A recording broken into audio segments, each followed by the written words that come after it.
that our topic of discussion today is the relationship in the within the Muslim community and the relationship between believers and non-believers. And within the Muslim community, we should pay specific attention to the familial relationships. And I think that's what we should start with, familial relationships. Anybody wants to say anything about it?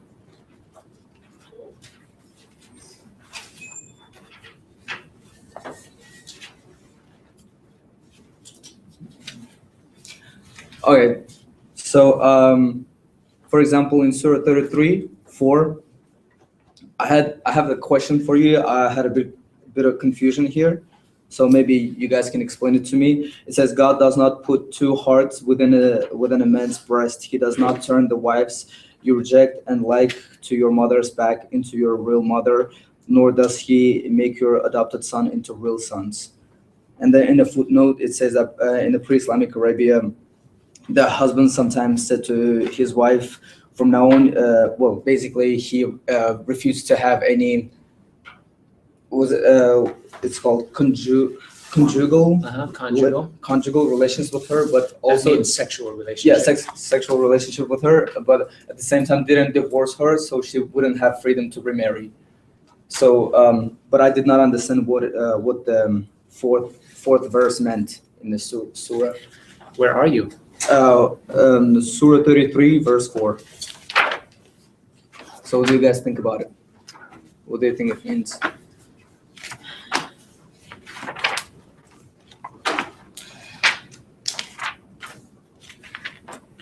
Well, yeah, and like that's kind of, I mean, it kind of goes along with what was said in Surah 4 on women, kind of like that first paragraph, which is 4.1. It talks about how,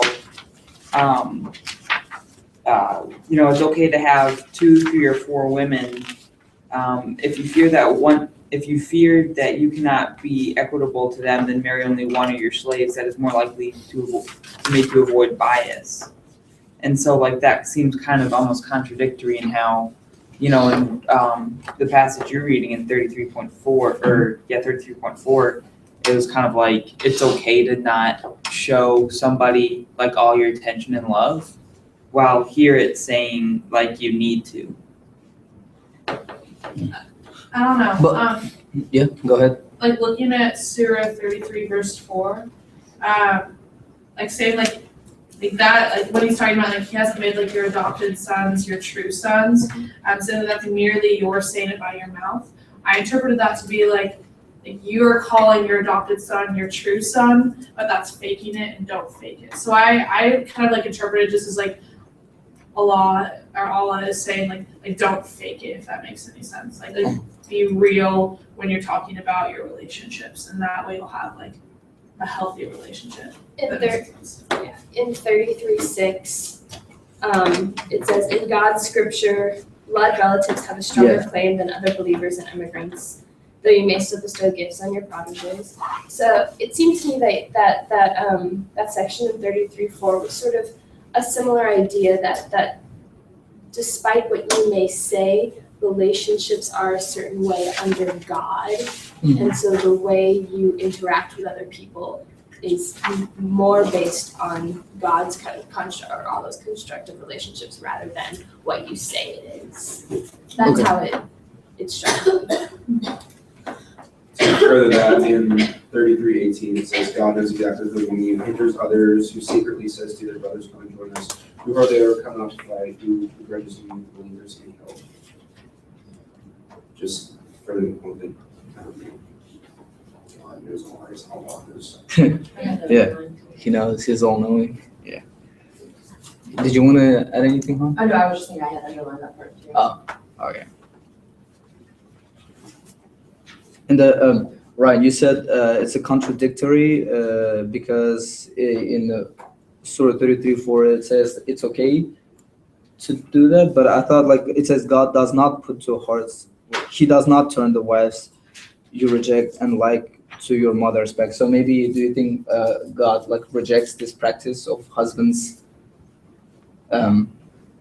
refusing to have sexual relationship with their wives and but not divorcing them at the same time.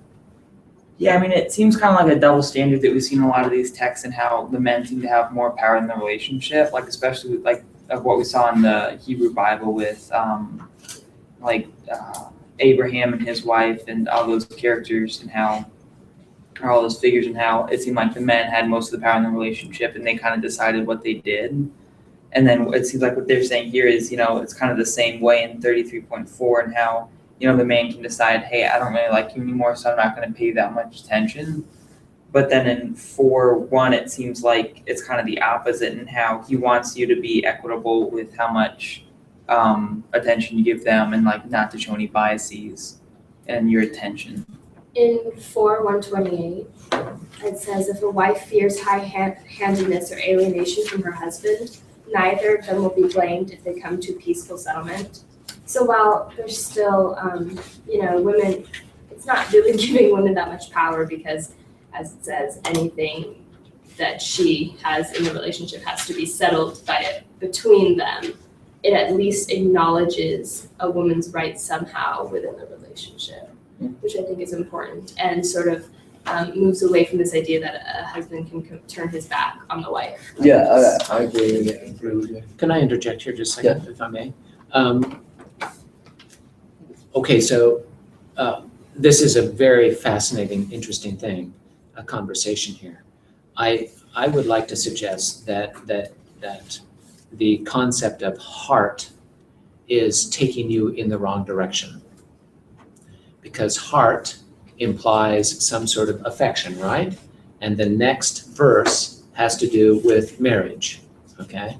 So we are led to think that this two hearts has to do with some sort of relationship that the person in question here has with his wives. I would like to suggest that it has nothing to do with that, okay? That it has to do with the ability of a person to be both God conscious and concerned or responding or reacting to other things. The reference to the wife here as now mother is simply a convention that where the surah says, just as a person who one might have rejected and has placed into the same position or role as a mother, just as that person really doesn't become one's mother, and just as one's adopted son really doesn't become one's real son, right? Okay. So that one cannot have two hearts, right? One is either one or the other, just like one is either a mother or not a mother, or a son or not a son. I think it's interesting, though, that we immediately went into the relationship with one's wife, okay? Because I think of the concept of heart, which implies, I think, some sort of affection. Is that how you saw it initially? Initially, I was confused. I would agree that I thought that God rejects this practice, but I was confused. Okay. Yeah, that's why I asked the question to the class. But then it makes sense now. Yeah, what you say makes sense. And so what about is there anything else anybody wants to contribute to the familial relationships or any other relationships within the Muslim community? Yeah, I mean, I kind of found a passage earlier in Surah 4, like kind of going off of what Casey was talking about in 4.128. It is 4:34 through 35. It says, if you fear high-handedness from your wives, remind them of the teachings of God, then ignore them when you go to bed, then hit them. If they obey you, you have no right to act against them. God is most high and great. If you believers fear that a couple may break up, appoint one arbiter from his family or one from hers. Then if the couple wants to put things right, God will bring about a reconciliation between them. And like it's kind of the opposite image of like instead of the woman getting not even but like having power, the man once again has dominance, and then it again ends with them seeking peace and kind of reconciliation. Where was it again? 4:34 through 35. Okay, thank you.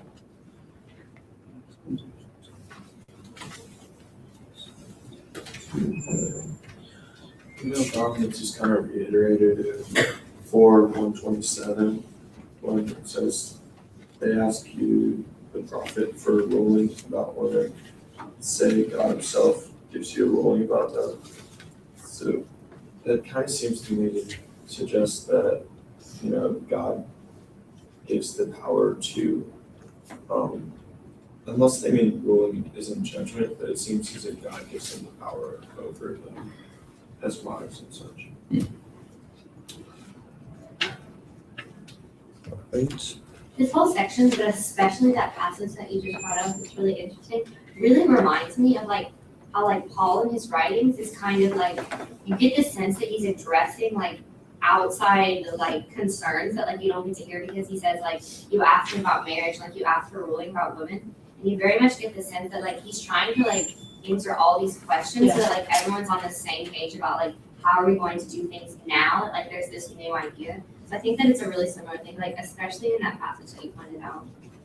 Even in passage 129, or Surah 4, 129, like that one line, you will never be able to treat your wives with equal fairness.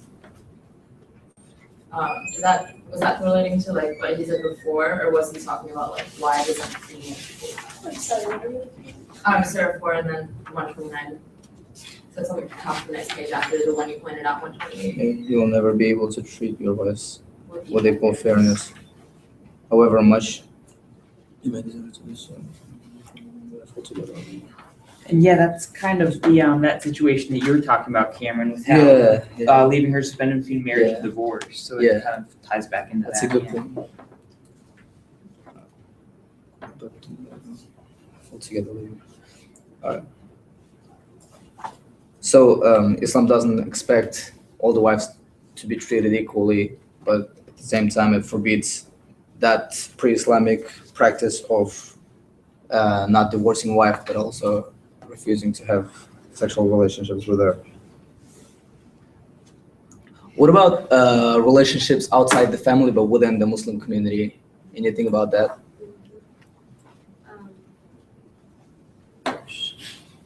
In Surah 24:27, it says, believers do not enter other people's houses until you have asked permission to do so and greeted those inside. That is best for you. Perhaps you will bear this in mind. And that's sort of just like treating one another with respect and not entering someone's house. It kind of reminded me of like vampires, how you have to invite them in. It's like definitely like a different connection. But you know, you do have to be like welcomed into someone's home. It's like not intruding on their hospitality or like taking advantage of them. And in 24:61, it says, when you enter any house, greet one another with a greeting of blessing and goodness as enjoined by God, which is just another sort of rule about visiting one another. And I think those are really interesting points because a lot of, it feels like there's a sense of community through a lot of what we've read. In 110, which is obviously very short, something that I noticed was 110:2, when you see people embracing God's faith in crowds. And that just really struck me because there seems to be an emphasis on community in faith, which It's definitely like interdependence on one another to be like successful in their faith. right. Like they rely on one another to achieve like a greater spiritual level. About like inviting people into each other's home and kind of how it seems like that's kind of more special than kind of anything else. Reminds me of Diomedes in the Iliad with, I can't remember the exact term that we used, but how he had like that special relationship with someone on the enemy's side, but like because they were family friends or something like that, they like treat each other with respect. So I thought that was kind of an interesting parallel. And in the Hebrew Bible, we saw that too, that emphasis on hospitality, like the story of Sodom and Gomorrah. Right? Oh yeah. And that was something that we talked about in my first semester research a lot with like the Odyssey, and like not just like hospitality, but like what happens when like that custom is like broken, like what happens when you don't do that right, like with the Cyclops and stuff. So I feel like that's really interesting that he's like, this is like how it needs to be. I have something to add about the relationship between women and men. Sure. On 24:30, it says, "Tell believing men to lower their glances and guard their private parts. That is pure for them." And then at 24:31, it says, "Tell believing women that they should lower their glances, guard their private parts, and not display their charms beyond what is acceptable to reveal." And that sort of inequality that women have more responsibilities is still kind of present today. Like how like woman nipples aren't allowed, but man nipples are, and they're like the same thing.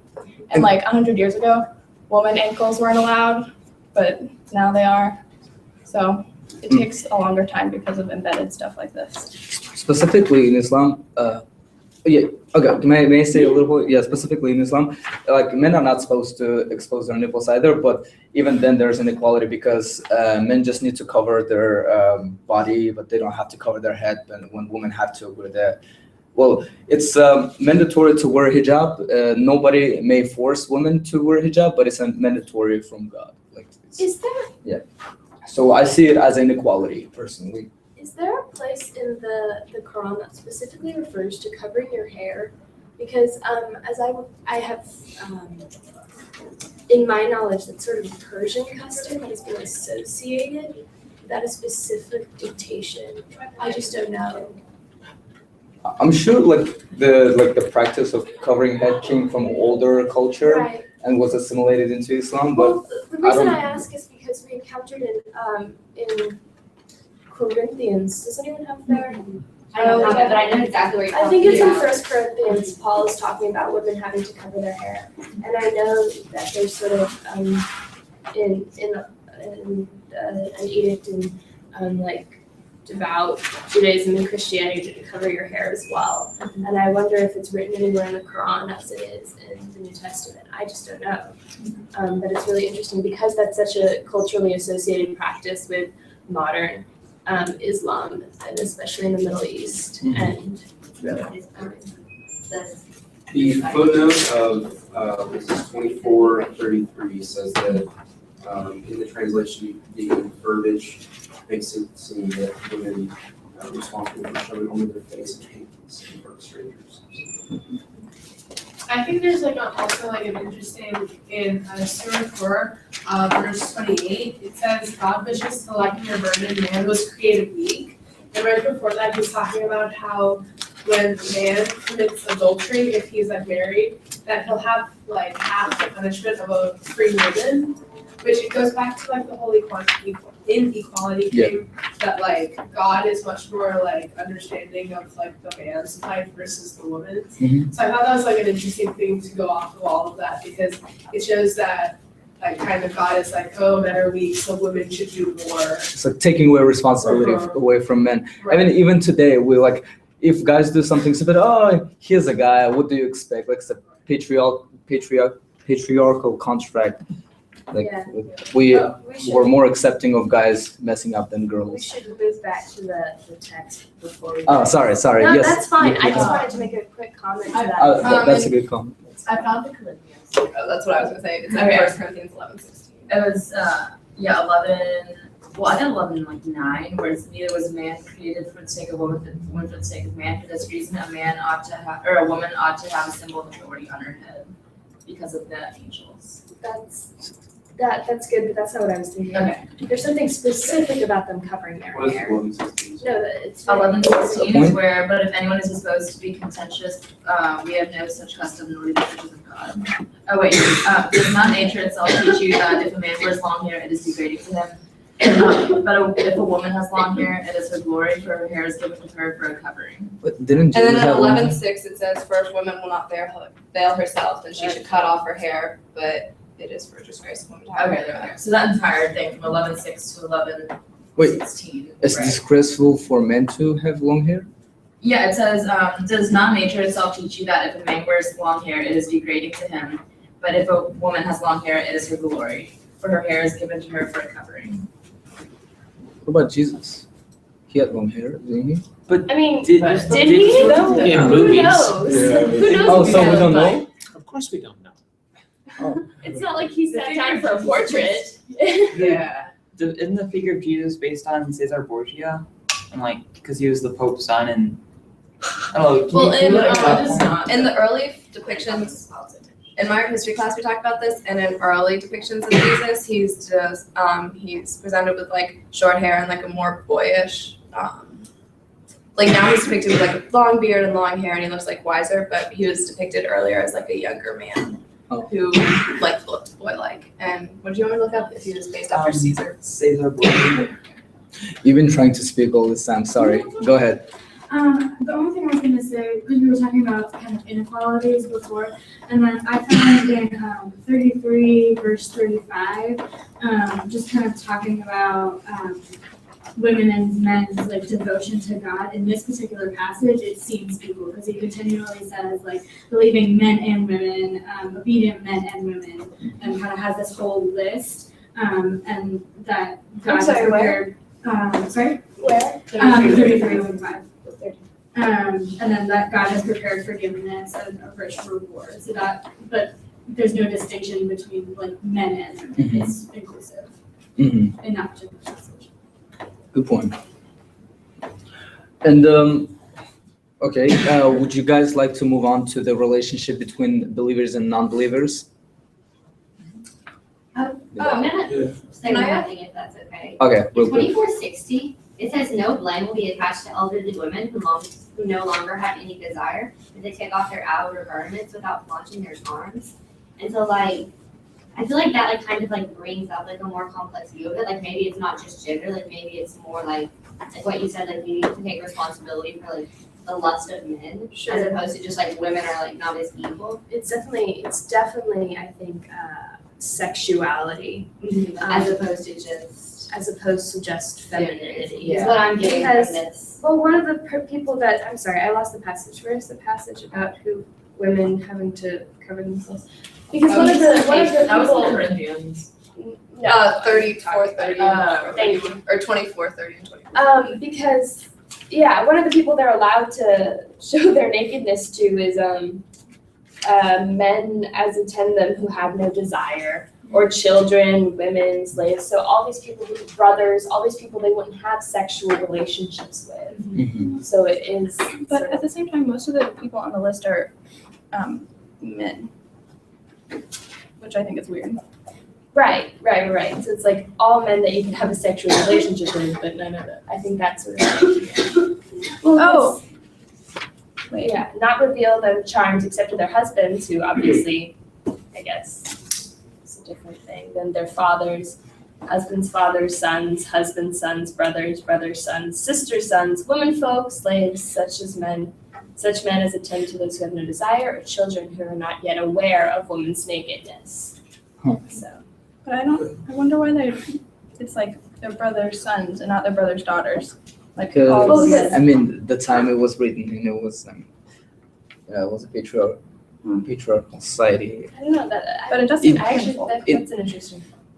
I don't get it. My guess would just be like that it was like assumed that was okay because there wouldn't be any sexual there would not be any sexual relationships between two females. So Later on, it says also, or children who are not yet aware of the woman's nakedness, and so like that could be referring to their brothers, daughters, because they would be children. And then going off of what Ryan said earlier about Jesus being based off of Caesar Borgia, I found a website that says the image of Jesus was that of a Muslim at the time period, and the church was having a hard time selling its ideologies in the region that it had taken over that it was run by Muslims. So some say they devised a plan to correct the issue and had Caesar Borgia as its tool. Consequently, some historians say the Pope came up with a plan to have every painting of the original Messiah destroyed. Next, Alexander VI commissioned Leonardo da Vinci to reinvent Jesus in the image of his own beloved son, the Borgia. Huh. It's a blog, but they have a bunch of connections to other websites that are historians. Does it have any examples of, I guess, of all the images were destroyed? No, all the images were destroyed. There are a lot of chapels that have ceilings still painted with the original or with the Muslim looking. It'd be cool to see an example of the before and after the Da Vinci. I can find one for you. And while she's finding it, also about like the hijab thing. So there's the verses that you guys already mentioned, like the guy, the male and female, like covering themselves, and there was one other verse that sort of mentions what could have referred to that, and that was in Surah 33, verse 59. And it talks about a jalabib, not a hijab, but apparently that was like a loose dress that like is sometimes worn over the head. 3359. Oh, talking about what the prophets' wives would wear. Yeah, right, like what the prophet is supposed to say to the wives. That's really interesting, because when I read that, I thought that it was talking about specifically the prophet's wives and daughters, so that they would be distinguished as his relations. I didn't. Oh, that's interesting. Yeah. I just know like I looked up like on like a Sure. Yeah. Islam website like the basis for it, and like those were the two verses they used for it. So it seems like this belief system like utilized that verse and like contextualized it to include all females.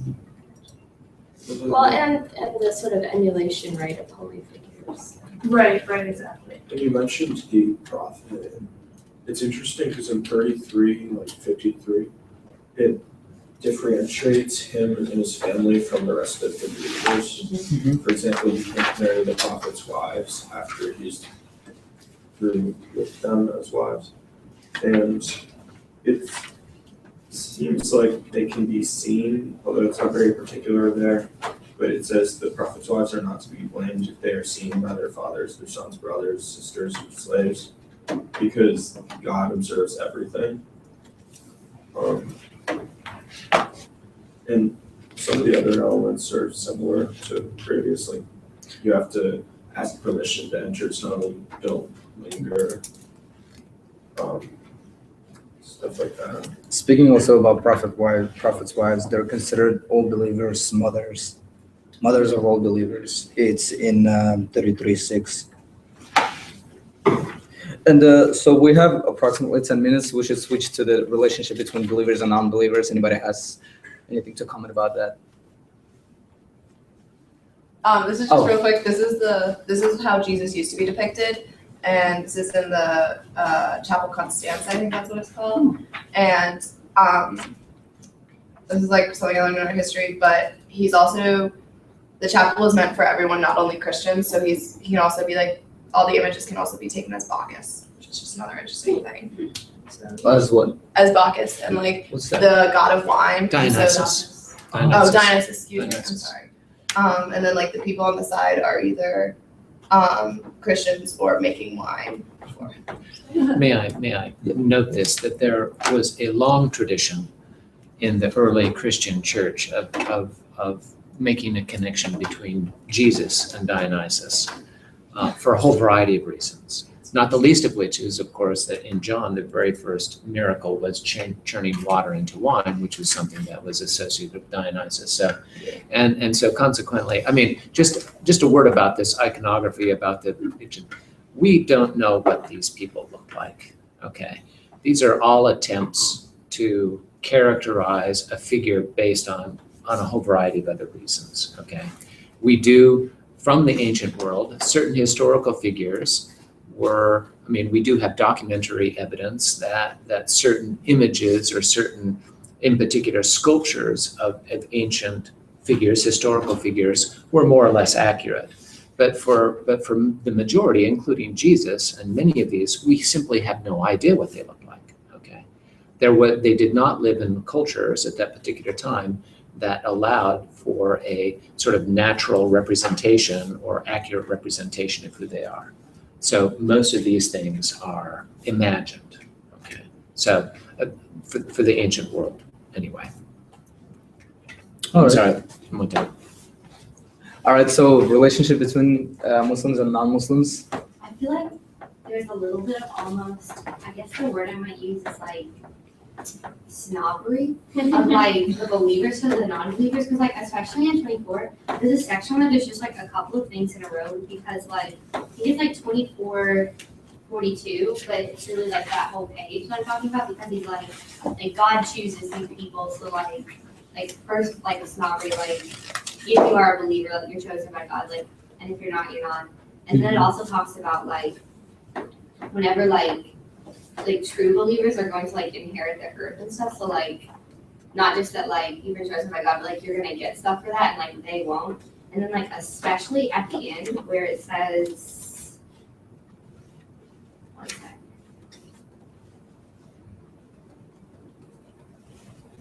Where were you? Julie? 24, 42. 42, 24, 42?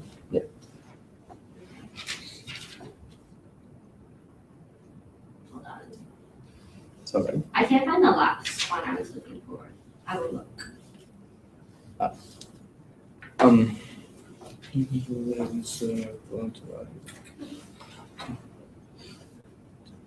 Anybody else has to contribute anything while Julie is looking? Yeah, I'm kind of going with what she said in 48, 16 through 18, but specifically the latter part of 17.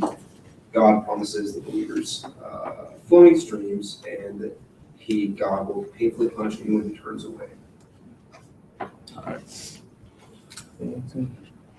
I mean, and that almost seems to kind of contradict what it says in Surah 109, which is titled the Disbelievers. And it just kind of talks about in there how, you know, like they're both of separate faiths and separate beliefs. And then it ends it with, you will never worship what I worship. You have your religion and I have mine. It's like there it kind of seems like it creates these separate entities, while at the same time in Surah 4:101 it says, disbelievers may harm you, they are your sworn enemies. Yeah. So like That's there are just several instances of those kind of contradicting statements and how you should and what your relation should be with the disbelievers. The third thing that I was looking for is in 24:57, where it says like the disbelievers have an evil end.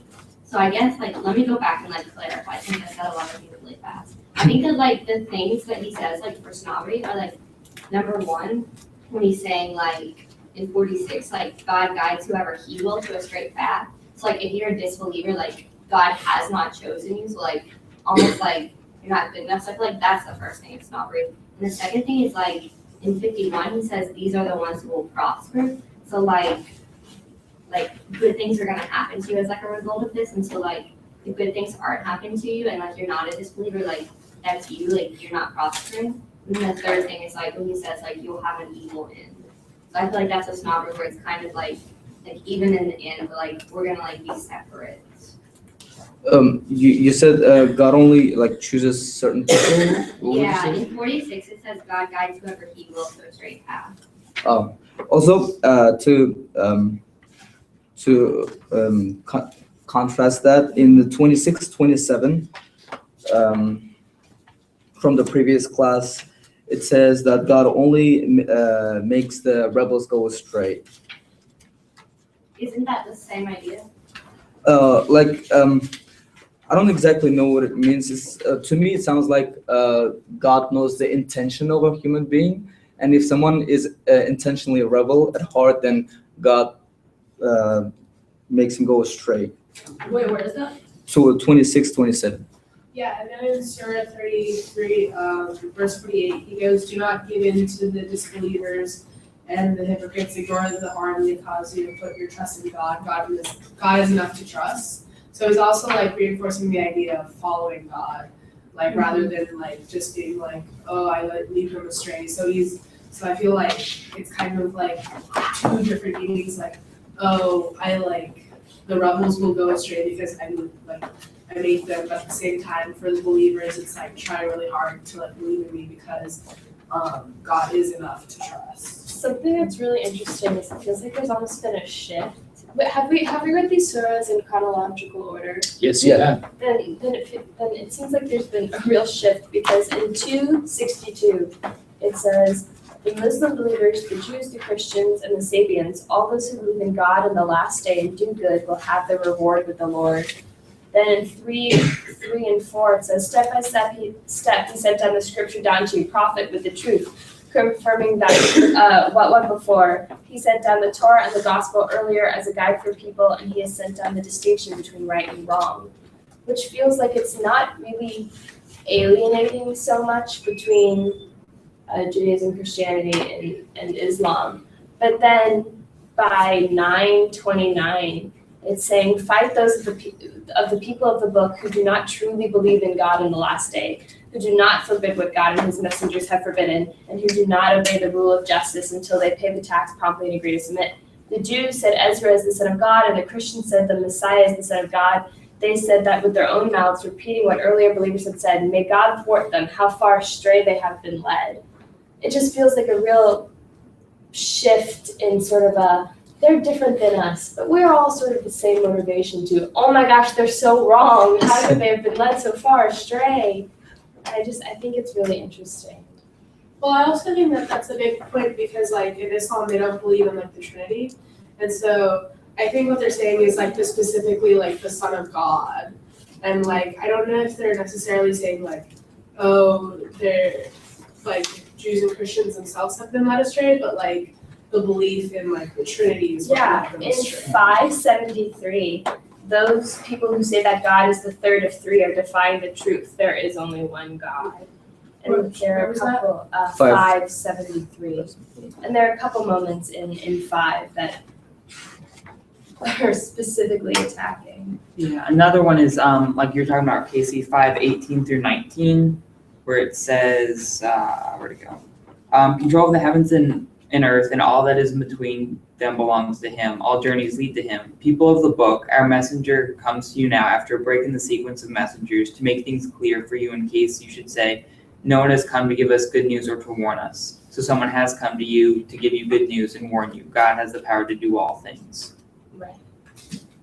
The way I understand it is that Islam is accepting of Jews and Christians that lived before Islam came, maybe because that they were, according to Islam, they were following Allah's message, and now that Muhammad revealed the new message, that it's not acceptable for them to go. That's the way I see it. And I think there's this idea that not only is there new message, but they have distorted their message. In 5:13, it's talking about in 12, God took such a pledge from the children of Israel, and then in 5:13, but they broke their pledge, so we distanced them from us and hardened their hearts. They distort the meaning of revealed words and have forgotten some of what they were told to remember. And so I think, and then it goes on. I mean, in 5:57, it says, "You who believe do not take as allies those who ridicule your religion and make fun of it," and that's obviously different than talking about the differences between Christianity and Judaism and Islam. But right before it in 54, it's anyway, it's sort of all in the same section that it's talking about. Those who believe in the Trinity are defying the truth, and those who believe that God is the Messiah, the Son of Mary, which is 5:17, are defying the truth. So now it's mixing all of these different things together. It seems to me like, don't engage with the people who mock your religion. Also, these people are wrong. I don't know if that was clear. And no, you make sense. Yeah. The time is out. Sorry, guys. Should I give a conclusion? No, I think we're good. We can continue the discussion tomorrow if you want during our workshop. All right. But thank you. We will have a common, we'll